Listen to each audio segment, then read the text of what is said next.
மேனகா சந்திரா அப்படிங்கிற ஐடியில இருந்து, நண்பா மலேசியா, எனக்கு ஒரு கேள்வி. தர்ப்பணம் அண்ட் குலதெய்வ வழிபாடு சனி கட்டுப்படுவாரா சொல்லுங்க அப்படின்னு சொல்லிட்டு கேட்டிருக்கீங்க. குலதெய்வ வழிபாடு கண்டிப்பா நிறைய பேருக்கு வந்து மன ரீதியான நம்பிக்கையை கொடுக்கும். வாழ்க்கையில கண்டிப்பா நிறைய மாற்றங்களை ஏற்படுத்திருக்கலாம். ஒரு சில பேர் அதை எக்ஸ்பீரியன்ஸ் பண்ணியிருக்கலாம். குலதெய்வ வழிபாடு ரொம்ப முக்கியம். இந்த மாதிரி சனியுடைய பிடியில் இருக்கும்போது இதை செய்யுங்க. கட்டுப்படுவாருன்னு நீங்க கேட்கும்போது நான் எப்படி கேட்கறது? இதெல்லாம் உங்களுக்கு நடந்துச்சா? நீங்க உங்க குலதெய்வத்தை வேண்டி கண்டிப்பா சனியோடைய பிடியிலிருந்து நீங்க வந்து மீண்டு வந்தீங்களான்னு சொல்லிட்டு நான் வந்து ஒரு ரிசர்ச் பண்ணி தான் நான் சொல்ல முடியும். பட் என்னதான் இருந்தாலும் குலதெய்வ வழிபாடு அப்படிங்கிறது சனியுடைய தாக்கத்தை குறைக்கும் நம்ம வந்து கண்டிப்பா சொல்லலாம். நிறைய மீனராசிக்காரங்க உங்க குலதெய்வ வழிபாடை வந்து மேற்கொள்ளுங்க. உங்க இஷ்ட தெய்வத்தை 2 விஷயத்தையும் கண்டிப்பா ஃபாலோ பண்ணுங்க. இதெல்லாம் சனியுடைய அந்த நெகட்டிவ் கண்டிப்பா குறைக்கும். கணேஷ் ஆதித்யா அப்படிங்கிற ஐடியில இருந்து, hi bro, I am Ganesh Aditya. Are you doing a personal consultation of horoscope? How can I contact you? Now I am in London. Thank you. I mean phone consultation அப்படிங்கிற மாதிரி சொல்லியிருக்காரு. பர்சனல் ஹாரோஸ்கோப் இல்லைங்க, பார்க்கறதுக்கு இல்லை. கொஞ்ச நாளைக்கு இல்லை, அது எப்போ பார்ப்பன்றது எனக்கே தெரியல. பர்சனல் ஹாரோஸ்கோப் தான் எல்லாரும் கேட்டுட்டு இருக்கீங்க. என்கிட்ட சிஸ்டம் இல்லைங்க, ப்ராப்பரான சிஸ்டம் இல்லை. நான் ஃப்ராங்காக சொல்கிறேன், ப்ராப்ளமாக இருக்குது அந்த சிஸ்டம். என்கிட்ட சாஃப்ட்வேர் இல்லை, அஸ்ட்ராலஜி சாஃப்ட்வேரும் இல்லை. நான் வச்சிருக்க சாஃப்ட்வேர் வந்து நல்லா தான் இருக்கும், பட் அது ஃப்ரீ சாஃப்ட்வேர். அதை நம்ம அந்தளவுக்கு டீப்பாக வந்து எடுக்க முடியாது. நிறைய தசாபத்தி அந்தரம் உள்ளெல்லாம் ரொம்ப போகிறது கஷ்டம். நம்ம கொஞ்சம் காசு பே பண்ணி வாங்கினா தான் சாஃப்ட்வேரில் கொஞ்சம் நல்லாவும் இருக்கும். நான் உங்களுக்குமே வந்து ஷோ பண்ண முடியும் உங்களுடைய ஜாதகத்தெல்லாம். இப்போ நான் யூஸ் பண்ணுறத உங்களுக்கு வந்து காட்ட முடியாது. இந்த மாதிரி நிறைய டெக்னிக்கல் இஷ்யூலாம் இதில் இருக்குன்றதுனால என்னால் பார்க்க முடியாது. எனக்கு அதுக்கான சோர்ஸ் இல்லை, அதுக்கான நேரமும் ரொம்ப ரொம்ப கம்மியாக இருக்குன்றதுனால பர்சனல் ஹாரோஸ்கோப் பார்க்கறதுக்கு இல்லை. நீங்கள் என்கிட்ட ஜாதகம் பார்க்கணும் விரும்புறீங்க, நான் முதல்ல வந்து உங்களுக்கு ஒரு நன்றி சொல்லிக்கிறேன். பட் உங்கள் ஊர்லேயே நிறைய டேலண்டான அஸ்ட்ராலஜர், எக்ஸ்பீரியன்ஸான அஸ்ட்ராலஜர் இருப்பாங்க. நம்ம தமிழ்நாட்டில் நிறைய திறமை வாய்ந்த ஜோதிடர்களாக இருக்காங்க. நீங்கள் அவங்ககிட்ட கூட ஒரு டைம் வந்து ரிக்வெஸ்ட் பண்ணி பாருங்க.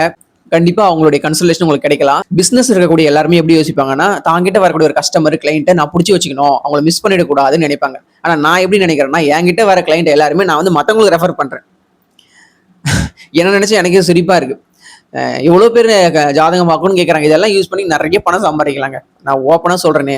பட் எனக்கு ஜாதகம் பார்க்கறதுக்கான சூழ்நிலை இப்போதைக்கு இல்லை. நான் இதுதான் சொல்ல முடியும். உங்கள் எல்லாருக்குமே ஜாதகம் பார்க்கணுன்ற ஆர்வம் எனக்கும் இருக்குது, எனக்கும் அந்த ஆசை இருக்குது. நான் சொல்லிக்கிட்டு தான் இருக்கேன். அதுக்கான நேரம் காலம் எப்போ வரும்னு எனக்கு தெரியல. கண்டிப்பாக நான் ஜாதகம் பார்க்கப்படுங்கிறது மட்டும் உறுதி. எப்போ நடக்கும்ன்றது எனக்கு தெரியல. நேத்ரா அப்படிங்கிற ஐடியிலேருந்து, உத்திரட்டாதி 3ஆம் பாதம் விட்டு போன பர்சன் அகைன் வருவாங்களான்னு சொல்லிட்டு கேட்டு கொஷின் மார்க் போட்டிருக்கீங்க. விட்டு போன பர்சன்னா நீங்கள் லவ் பண்ண பர்சனா, இல்லை உங்களுக்கு மேரேஜ் ஆன பர்சனா அப்படின்னு சொல்லிட்டு எனக்கு தெரியல. ஆக மொத்தம் ஒரு பர்சன் வருவாங்களா உங்களை விட்டுட்டு போனவங்கன்னு கேட்குறீங்க. இப்போ வந்தால் நீங்கள் உங்களை ஏற்றுப்பீங்களா நான் சொல்லிட்டு நான் உங்ககிட்ட கொஸ்டின் கேட்குறேன். ஏன் முதல்ல உங்களை விட்டு போனாங்கன்றது யோசிங்க.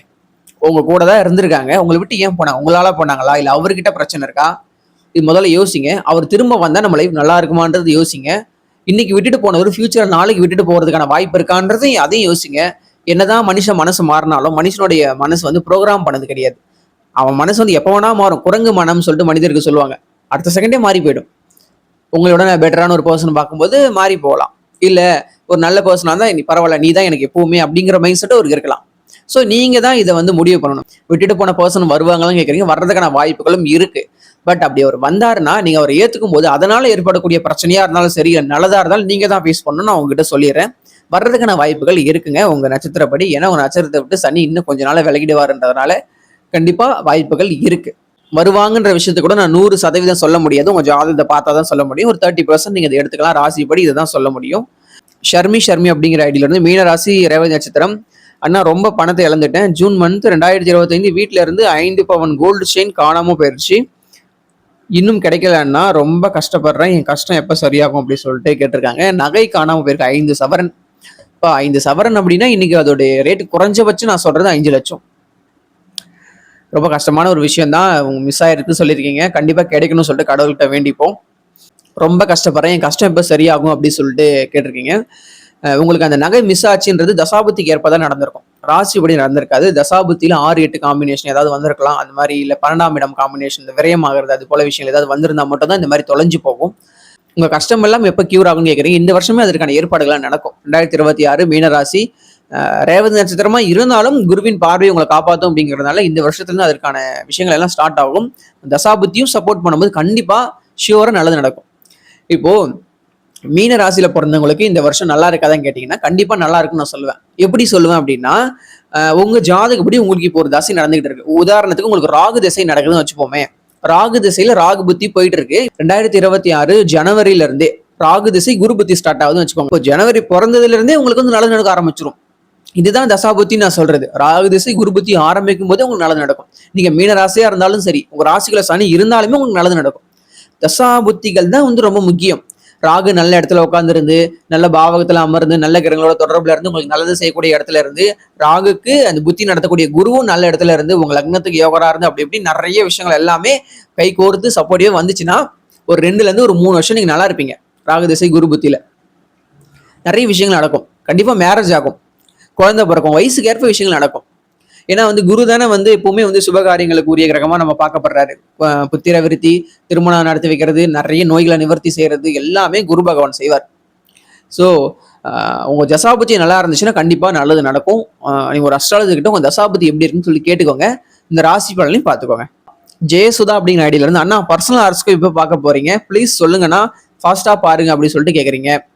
நான் ஆல்ரெடி சொல்லிட்டேன், பர்சனல் ஹாரோஸ்கோப் பார்க்கறதுக்கான சூழல் என்கிட்ட இல்லை, அதற்கான எந்த ஒரு எக்யூப்மெண்ட்டுமே இல்லை. அதெல்லாம் ரெடி பண்ணிட்டு தான் நான் வந்து பார்க்க முடியும். சேனல்ல இருந்து நமக்கு அந்த அளவுக்கு ரெவன்யூலாம் வராதுங்க. வர்றது ரொம்ப ரொம்பலாம் கம்மி தான். நமக்கு வந்து லேக்ஸ் கணக்கில் வீஸ் போச்சுன்னா கண்டிப்பாக லேப்டாப் நான் 3 மாசத்துல வாங்கிடலாம்.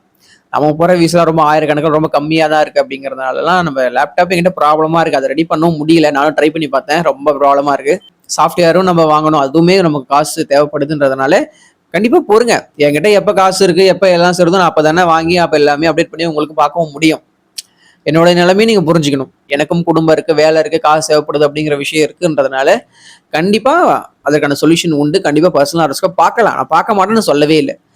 இன்னும் சொல்ல போனால் அவங்க யாருக்கும் தெரியாது. இன்ஸ்டாகிராமில் நிறைய பேருக்கு நான் வந்து ஃப்ரீயாகவே சொல்லியிருக்கேன். இதுவரை நான் சொல்லிட்டேன் ஓப்பனா.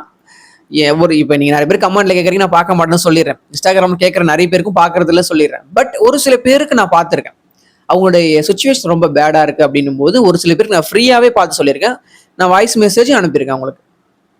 தைரியமா இருங்க, நல்ல காலம் வரப்போகுது. ஏன்னா அவங்க வந்து வர்ற அந்த கண்டிஷன் எப்படி வருதுன்னா, நான் பழைப்புனா தெரியல, என் வாழ்க்கையே முடிஞ்சு போச்சு, நான் செத்துடலான்னு இருக்குன்ற அளவுக்கு அவங்க வராங்க. அப்படி வரக்கூடிய பர்சன் கிட்ட நமக்கு கொஞ்சம் ஒரு இறக்கலாம் இருக்கு இல்லைங்க. நம்ம என்னதான் பார்க்க மாட்டேன்னு நமக்கு வந்து ஒரு ரூல்ஸ் எத்திக்ஸ் இருந்தாலும் நமக்கு மனுஷன் தானே. அவங்க எல்லாம் கேட்கும்போது சரி பார்ப்போமே அப்படின்னு சொல்லிட்டு நம்ம பார்க்குறேன். நான் காசு வாங்கலைங்க, நிச்சயமா சொல்ற காசுல அவங்ககிட்ட கேட்கவே இல்லை. நான் ஃப்ரீயா தான் பார்த்தேன். நான் டைம் ஒதுக்கி எனக்கு தெரிஞ்ச அளவுக்கு எந்த அளவுக்கு ப்ரெடிஷன் எடுக்க தெரியுமோ அந்த அளவுக்கு ப்ரெடிஷன் தான் ஃப்ரீயா தான் சொன்னேன். இதை வந்து நான் பெருமைக்காகலாம் சொல்ல. இது பெருமைக்காக சொல்றது ஒன்றும் தப்பு கிடையாது. நான் தற்பெருமையா பேசுறன்ற அளவுக்கும் எதுவும் இல்லைன்றது எனக்கும் தெரியுது. நான் என்ன பண்ணணும் அதுதான் உங்களுக்கு சொல்றேன். நான் பண்ணாத விஷயத்த ஒன்றும் சொல்லல, நான் பண்ண விஷயத்த உங்களுக்கு எல்லாருக்கும் தெரியப்படுத்துறேன்.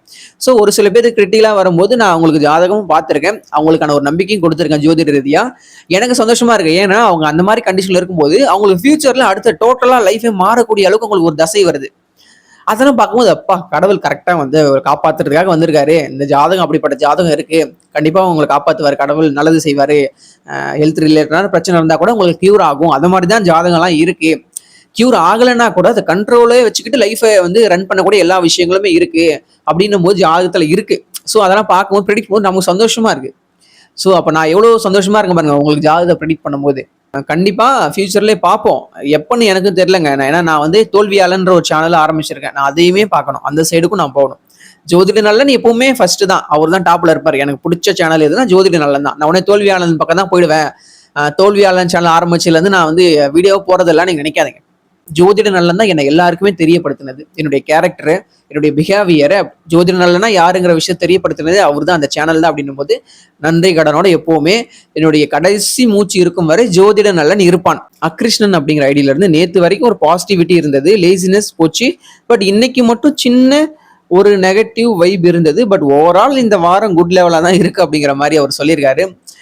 அவர் வந்து ஒவ்வொரு நாளையும் வந்து எப்படி இருக்குன்னு சொல்லிட்டு நோட்டீஸ் பண்றாரு போல மீனராசிக்காரங்க எல்லாருமே. ஏன்னா அந்த அளவு தான் இருக்கிறாங்க. இன்னைக்கு நல்லா இருக்குது, நாளைக்கு ஒரு மாதிரி கொஞ்சம் சுமாரா இருக்கு, மறுபடியும் அடுத்த நாள் படுத்துக்குது, மறுபடியும் இன்னொரு நாள் ஏதோ நல்லது நடக்கிற மாதிரி போகுது, மறுபடியும் அதற்கு மறுநாள் அப்படி படுத்துக்குது. இப்படி இந்த கிராஃப் மேலே ஏறுது கீழே வருது, மேலே ஏறுது கீழே வருது, அப்படியே போயிட்டே இருக்கு. ஒரு கிராஜுவலா ஏறுற மாதிரியான விஷயமே நடக்கலையே சொல்லிட்டு நீங்க கேட்கலாம்.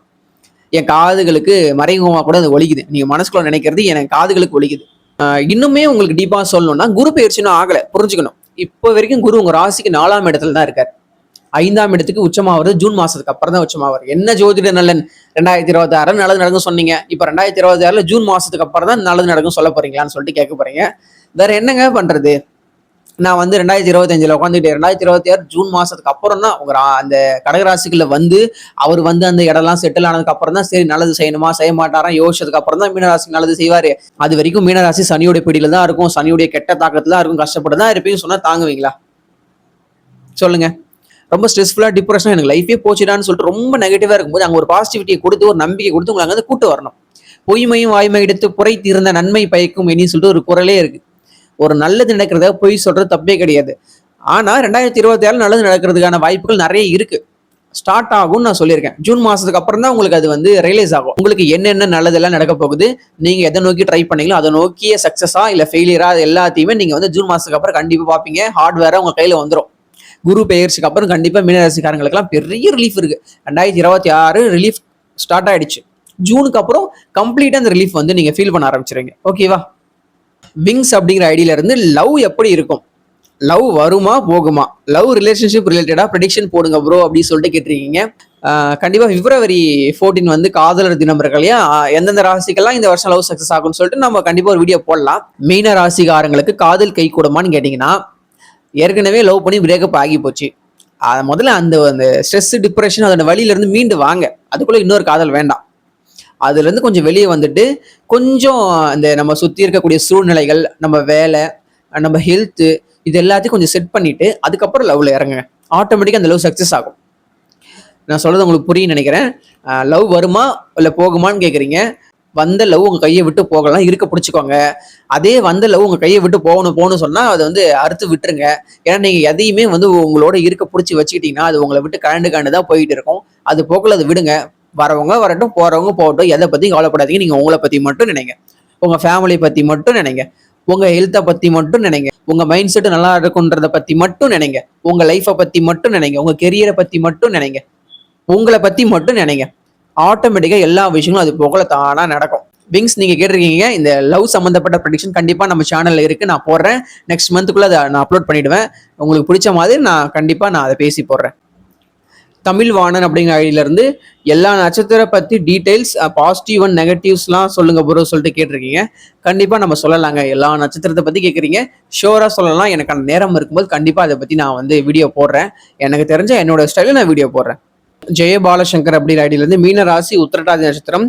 இன்னைக்கு பைக்ல போறப்போ நாய் குறுக்க வந்து விழுந்து அதோட பல் பட்டுடுச்சு.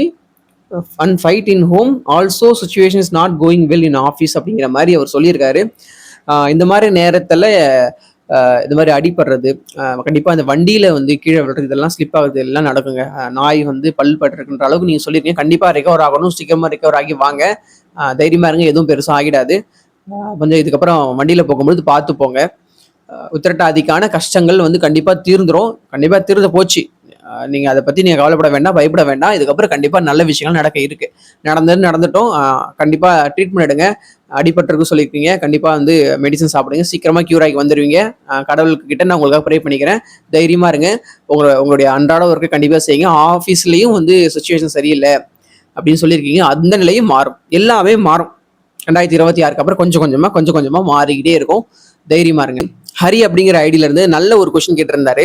ப்ரோ எனக்கு ஒரு டவுட்டு, உத்திரட்டாதி பூரட்டாதியில சனி வரப்போ அவங்களுக்கு எதுவும் ஆகல, பட் ரேவதிக்கு மட்டும் வராமலே அவ்வளோ கஷ்டம், போராட்டம், money loss, job loss, sleep also loss, why எப்படி அப்படிங்கிற மாதிரி கேட்டிருக்காரு. ரொம்ப சூப்பரான ஒரு கொஸ்டின். நீங்க நல்ல ஒரு விஷயத்த புரிஞ்சுக்கணும். பூரட்டாதி 4வது பாதமா இருக்கட்டும், உத்திரட்டாதியா இருக்கட்டும், ரேவதியா இருக்கட்டும், எல்லாம் மீனராசிக்குள்ள தான் இருக்கு. சனி இருக்கிறது மீனராசி, அதாவது அந்த மீனராசி அப்படிங்கிறது உங்க வீடு. பூரட்டாதி 4வது பாதம் அப்படிங்கிறது உங்க ஹாலா வச்சுக்கோங்க. உத்திரட்டாதி நட்சத்திரம் அப்படிங்கிறது உங்க கிச்சனா வச்சுக்கோங்க. ரேவதி அப்படிங்கிறது உங்க பெட்ரூமா வச்சுக்கோங்க. சனி வந்து இப்போ உங்க ஆளுக்குள்ள வந்தாரு, அப்புறம் கிச்சன் அப்படியே போய் நோட்டம் விட்டாரு. அடுத்தது அந்த கிச்சனை முடிச்சுட்டு இப்போ எந்த ரூம்குள்ள வருவாருன்னா ரேவதிக்குள்ள தான் வரப்போறாருன்னு சொல்லியிருந்தேன். 2026 அப்புறம் பிற்பாதிக்கு அப்புறம் வரப்போறாருன்னு நான் சொல்லியிருந்தேன். சனி வந்து உங்க ரூம்குள்ள வந்தா கெட்டது நடக்கும்ன்றது ஓகே தான், பட் அவர் உங்க கேட்டுக்குள்ள வந்துட்டாருன்னு அந்த நியூஸ் கேட்டாலும் நீங்க அலறிடுவீங்க. ரூம்குள்ள இருந்து பயப்பட ஆரம்பிச்சிருவீங்க. என்ன பண்றது, சனி நம்ம கேட்டுக்கிட்ட வந்துட்டாரு, அடுத்து நம்ம ரூம்குள்ளேயே வந்துருவாரு சொல்லிட்டு அந்த பயத்துல ரொம்ப வந்து சிக்கி தவிச்சிருவீங்க. உங்க மனநிலையை அவர் டேமேஜ் பண்றாரு இல்லையா, அவர் உங்களை வந்து நர்வஸ் ஆக வைக்கிறாரு பாருங்க, ஒரு பயத்தை கொடுக்குறாரு பாருங்க, ஒரு பீதியை கொடுக்குறாரு பாருங்க. அப்போ உங்க மனநிலை வந்து சீரற்று போயிடுது. மனநிலை சீரற்று போகும்போது நீங்க எடுக்கக்கூடிய ஒவ்வொரு முடிவும் தப்பா போகுது. டிசிஷன் எல்லாமே வந்து ராங்கா போய் முடியுது, நிறைய ப்ராப்ளம்ஸ் வருது. சனி வந்து உங்க நட்சத்திரத்துக்குள்ள வந்தாதான் பெரிய கெடுதல் செய்வார் அப்படின்னு கிடையாது. உங்க பக்கத்து நட்சத்திரத்துல இருந்தா கூட அந்த சனியுடைய அந்த வாடை வந்து உங்க நட்சத்திரத்தை மேல வீசிக்கிட்டே இருக்கும். அவருடைய தாக்கம் முழுமையா கூட அவருடைய பாதிப்புகள் கொஞ்சம் கொஞ்சமா உங்களுக்கு வந்து சேர்ந்துகிட்டே இருக்கும். உங்க மனநிலையை அவர் டேமேஜ் பண்ணிட்டாருன்னா உங்க முடிவுகளும் தப்பாயிடும். இப்போ அவர் 2026 தான் உங்க நட்சத்திரத்துக்குள்ள வர போறாரு, கெடுதல் செய்ய போறாருன்னு நான் சொல்லியிருக்கேன். 2026 வந்த உடனே ஒரு கெடுதல் செஞ்சிருவாருன்னா அதுக்கான ஏற்பாடுகள் எல்லாம் 2025 நடக்கணும் இல்லையா? சொல்றது உங்களுக்கு புரியும் நினைக்கிறேன். ஹரி, 2026 கெட்டது நடக்க போகுதுன்னு ஒரு விஷயம் சும்மா ஃபார்மாலிட்டி நான் சொல்றேன், வச்சுப்போம். நிறைய சூழ்நிலைகள் எல்லாம் ஒண்ணு கூடி வந்துதான் ஒரு கெட்டது நடத்த போகுது. அப்போ அதுக்கான ஏற்பாடுகள் எல்லாம் 2025 செய்யணும் போதுதான் பக்கத்து நட்சத்திரத்துக்குள்ள இருக்கும்போது ரேவதி நட்சத்திரக்காரங்களும் கஷ்டப்படுறாங்க. போராட்டாதியில இருக்கும்போது உத்திரட்டாதி நட்சத்திரக்காரங்களும் கஷ்டப்பட்டாங்க. உத்திரட்டாதிக்குள்ள வரும்போது ரொம்ப கஷ்டப்பட்டாங்க. அந்த கஷ்டத்தை எல்லாம் ஃபீல் பண்ணி ரொம்ப வாழ்க்கையோடைய எக்ஸ்ட்ரீம் டிப்ரெஷனுக்கு போனாங்க. இப்போ 2025 உத்திரட்டாதியில் நட்சத்திரத்துல சனி இருக்கும்போது ரேவதி நட்சத்திரக்காரங்களும் கஷ்டப்பட்டாங்க. ஏன்னா பக்கத்து நட்சத்திரத்துக்குள்ளே இருக்குது இல்லையா?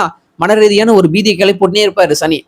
சோ இப்போ அந்த பயத்தை கிளப்பிட்டு உங்களை தப்பு தப்பா முடிவெடுக்க வச்சுட்டாரு. நீங்க எடுத்த முடிவால உங்களுக்கு நிறைய இப்ப பிரச்சனை வந்திருக்கும் இல்லையா? அப்ப கரெக்டா சனி வந்து உங்க நட்சத்திரத்துக்குள்ள உட்காந்துருவாரு. சனி நட்சத்திரத்துக்குள்ள இருக்கும்போது ஆட்டோமேட்டிக் கெட்டது நடந்து இருந்திருக்கும். பூகம்பம் மாதிரி எல்லாத்தையும் கிளப்பிட்டு ஒண்ணு கூட்டிட்டு வந்து கரெக்டா ரேவதி நட்சத்திரத்துக்குள்ள வரும்போது அந்த பிரச்சனை எல்லாம் உங்களுக்கு நடந்திருக்குங்க. அப்போ ரொம்ப ஸ்ட்ரெஸ்ல, டிப்ரெஷன்ல, மன வருத்தத்துல உட்காந்துட்டு வாழ்க்கையே போச்சுடான்ற அளவுக்கு நீங்க இருக்கணும்ன்றதுக்காக தான் அவர் உங்க முன்னாடி நட்சத்திரத்துல இருக்கும்போதே கஷ்டத்தை தொடங்க ஸ்டார்ட் பண்ணிடுவாரு.